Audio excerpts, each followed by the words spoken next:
Alright, back on the SI. We had a pretty long weekend. Didn't really get a chance to work on it too much, but I did get a few things installed. And as you see, I still have it in my kitchen, and I haven't sealed up the motor yet with the valve cover. But I did get the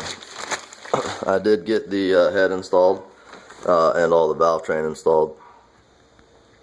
Everything here is freshly lubed, installed. Correct torque specs were used. Tightening sequences. The head bolts, I believe they were 29 pound-feet, and then you do a 90 degree on the first step.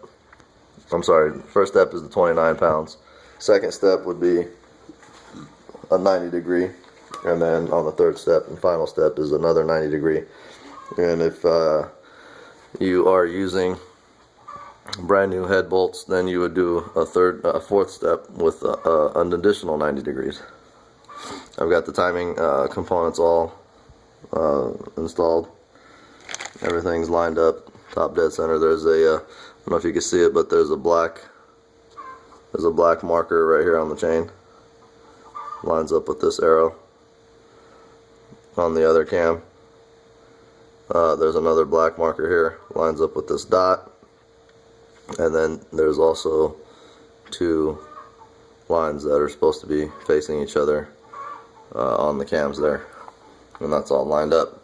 And then there's also I don't know if you're going to be able to see it, but there's another one down on the cam. On the crank. The first one would be obviously your top dead center here with the arrow. Lines up to the arrow on the sprocket, and then there's a dot stamped on the gear there where the chain link that is black in color would fit on there. And everything's tightened down. The specs here. The tensioner is on. Resetting the tensioner. I just used the little safety pin, put it through there, and got the tensioner reset with the pair of channel locks. And everything is nice and clean. I got a couple pulleys installed here, the tensioner, and a couple of the idlers there. I don't know what all the water, the coolant housing here installed on the side of the head.